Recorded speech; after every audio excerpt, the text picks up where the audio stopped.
बिहार के शिक्षा मंत्री श्री मिथिलेश तिवारी जी टीआरई 4 से संबंधित बातों को लेकर बोल रहे थे मीडिया में कि छात्र नेता हमको ठीक से जानते नहीं हैं। तो अब वो किस लहजे में बोल रहे हैं शिक्षा मंत्री जी, धमकी दे रहे हैं या क्या कर रहे हैं वो तो वही जानेंगे। लेकिन हम शिक्षा मंत्री जी आपसे यही कहना चाहते हैं कि आपका क्या इतिहास है, आप पहले क्या किए नहीं किए, हम इस पे जाना नहीं चाहते हैं। और हम सिर्फ आपको अभी शिक्षा मंत्री जी के रूप में देख रहे हैं और सिर्फ आपके काम को देख रहे हैं कि आप शिक्षा मंत्री के रूप में क्या काम कर रहे हैं, और उसी आधार पे हम सिर्फ अभी आप बोल रहे हैं, उसी आधार पे सिर्फ आपको हम अभी बोल रहे हैं। लेकिन जब इतिहास में जाएंगे तो बहुत सारी चीज़ें सामने आएगी, हम उन चीज़ों पे नहीं जाना चाहते। लेकिन मेरे इतिहास पे जाइएगा तो पिछले 11 वर्षों से हम छात्र हित में लगातार आंदोलन और संघर्ष करते रहे हैं, और एक भी एफआईआर मेरे ऊपर ऐसा नहीं है जो मेरे व्यक्तिगत किसी झगड़े को लेकर हो, जमीन जायदाद या किसी और चीज़ को लेकर हो, या किसी से मारपीट के लेकर हो। एक भी एफआईआर मेरे ऊपर ऐसा नहीं मिलेगा। जो भी एफआईआर है वो सिर्फ छात्र आंदोलन को लेकर है। तो खैर, हम उन सब चीज़ों पे नहीं जाना चाहते। लेकिन आपसे शिक्षा मंत्री जी हम यही कहना चाहते हैं कि आपने किस लहजे में कहा ये तो आप ही जानेंगे। लेकिन हम आपसे सिर्फ इतना कहना चाहते हैं कि आप शिक्षा मंत्री हैं बिहार के, और आपके पास वो मौका है कि बिहार की शिक्षा व्यवस्था को सुधार सकते हैं। पावर है आपके पास, उस पावर का सदुपयोग कीजिए। तो हम लोग भी आपके लिए तालियां बजाएंगे, आपकी तारीफ करेंगे। अच्छे कामों की हम तारीफ करते हैं, चाहे कोई भी हो, किसी भी गठबंधन की सरकार हो, कोई भी मंत्री हो, कोई भी मुख्यमंत्री हो, अगर अच्छे काम करेंगे तो हम उनकी तारीफ करते हैं, सराहना करते हैं। तो टीआरई 4 को लेकर शिक्षा मंत्री जी, जो आपने कहा था कि जुलाई में हर हाल में विज्ञापन दे देंगे, तो आपका वादा तो पूरा होता नहीं दिख रहा है। आप कह रहे थे कि नहीं, मई से ही 8 मई के आंदोलन के बाद लगातार शिक्षा मंत्री जी आप कह रहे थे कि जुलाई में हर हाल में विज्ञापन दे देंगे। जब मीडिया के बंधु आपसे पूछ रहे थे तो आप उस समय कह रहे थे जुलाई आ गया क्या? जब जुलाई आ गया तो आप क्या कर रहे थे, जुलाई खत्म हो गया क्या?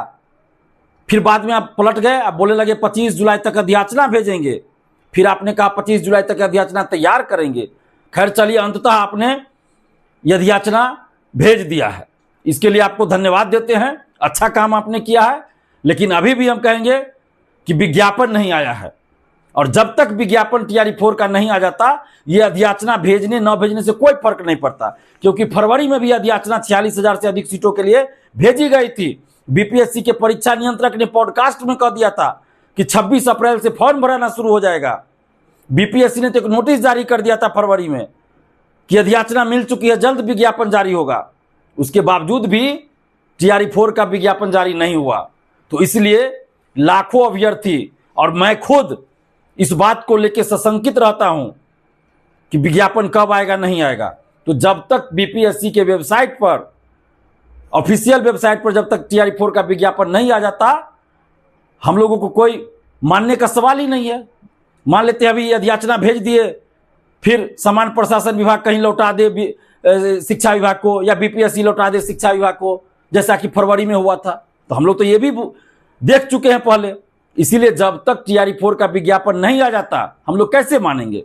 और शिक्षा मंत्री जी, आपने शिक्षकों के स्थानांतरण को लेकर जो रात में वीडियो बनाया, वो मैंने अभी सुना सुबह सुबह। बहुत अच्छी बात आपने कही है, उसके लिए आपको दिल से धन्यवाद देते हैं। आपने एक बहुत अच्छी बात कही है शिक्षा मंत्री जी, कि कोई शिक्षक अगर रिश्वत देते हैं या कोई अधिकारी रिश्वत लेते हैं तो दोनों पे कार्रवाई हो गया, दोनों पे कार्रवाई होगी। आपने ये कहा है, हम इसका स्वागत करते हैं, आपको दिल से धन्यवाद देते हैं शिक्षा मंत्री जी। ये होना ही चाहिए। अगर रिश्वत लेने वाला दोषी है तो रिश्वत देने वाला भी दोषी है। और आपने बहुत अच्छा ये किया है कि दोनों पे कार्रवाई आप करेंगे। और जिस तरह की व्यवस्था आप शिक्षकों के ट्रांसफर के लिए किए हैं, जैसा कि आपने वीडियो में कहा, तो सराहनीय है। इसकी हम सराहना करते हैं, इसके लिए आपको दिल से धन्यवाद देते हैं। जहां अच्छा काम कीजिएगा, दिलीप कुमार वहां आपको सबसे पहले धन्यवाद देगा, लेकिन गलत कीजिएगा तो विरोध भी होगा। और हमने कहा था कि अगर जुलाई अंत तक विज्ञापन जारी नहीं होगा तो हम शिक्षा मंत्री जी के इस्तीफे की मांग करेंगे। तो लोकतांत्रिक तरीका होता है, ये लोकतांत्रिक तरीका है ना, हम क्यों नहीं अपनाएंगे तरीका। हम कोई गोली या बंदूक तो नहीं चला रहे हैं ना, हम शांतिपूर्वक आपसे लोकतांत्रिक ढंग से डिमांड कर रहे हैं कि टीआरई 4 का विज्ञापन आपने खुद कहा था जुलाई अंत तक देंगे, तो दे दीजिए। और आज फिर हम आपसे मांग कर रहे हैं शिक्षा मंत्री जी कि 46,000 से अधिक सीटों पर जो अधियाचना फरवरी में भेजी गई थी बीपीएससी के पास, वही विज्ञापन जारी होना चाहिए और एकल परीक्षा होनी चाहिए। यानी टीआरई 4 में एक ही परीक्षा लीजिए, टीआरई 5 से आप 2 परीक्षा करना, टीआरई 5 से कीजिए। उसके लिए अभी ही आप जानकारी दे दीजिए, ऑफिशियल सूचना जारी कर दीजिए, ताकि अभ्यर्थी उस अनुसार तैयारी करे। और टीआरई 4 में सिर्फ एक परीक्षा हो, 46,000 से अधिक सीटों पर बहाली आए। और पीआरटी में जैसा कि कुछ जगह चला कि सीटों की संख्या नहीं है या बहुत कम है, तो ऐसा नहीं होना चाहिए।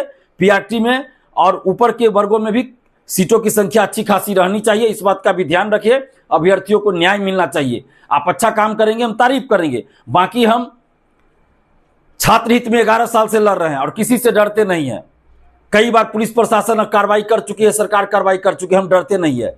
हम सच्चाई के रास्ते पे ईमानदारी से काम कर रहे हैं और आगे भी यही करेंगे। और आपसे भी उम्मीद करते हैं शिक्षा मंत्री जी कि आप छात्र नेता को धमकाने के बजाय आप शिक्षा विभाग को सुधारिए, शिक्षा व्यवस्था को सुधारिए, तो हम लोग भी आपकी तारीफ करेंगे।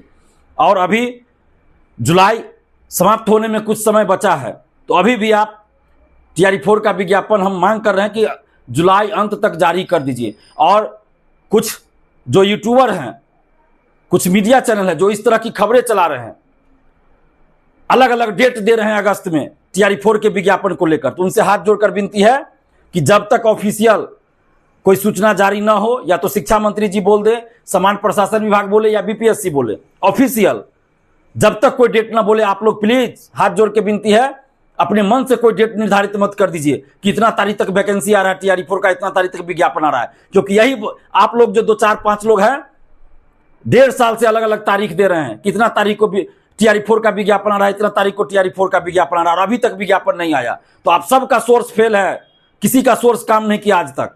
तो इसलिए सोर्स के हवाले से खबर चलाना बंद कीजिए, और जब तक ऑफिशियल कोई नोटिस जारी ना हो या वक्तव्य ना आए टीआरई 4 को लेकर, कोई डेट अपने मन से मत दीजिए। और अभ्यर्थियों से भी आप सबसे आग्रह कर रहे हैं कि ऐसे लोगों को देखना बंद कीजिए, जो लोग भी इस तरह का भ्रम फैलाते हैं कि फलना तारीख तक विज्ञापन आ रहा है, फलना तारीख तक विज्ञापन आ रहा है, ऐसे लोगों को देखना बंद कर दीजिए। ये लोग 1.5 साल से आप लोग को गुमराह कर रहे हैं और आज तक विज्ञापन नहीं आया। इन लोगों के पास कोई सोर्स नहीं है, बस ऐसे व्यूज के लिए, सब्सक्राइबर के लिए कुछ से कुछ बोल दे रहे हैं। तो ऐसे लोगों से बचिए, ऐसे लोगों को मत देखिए। और शिक्षा मंत्री जी, आपसे हाथ जोड़कर विनती है कि आप जिस पद पर हैं उस पद की गरिमा का ख्याल रखिए और अभ्यर्थियों के साथ न्याय कीजिए, शिक्षकों के साथ न्याय कीजिए।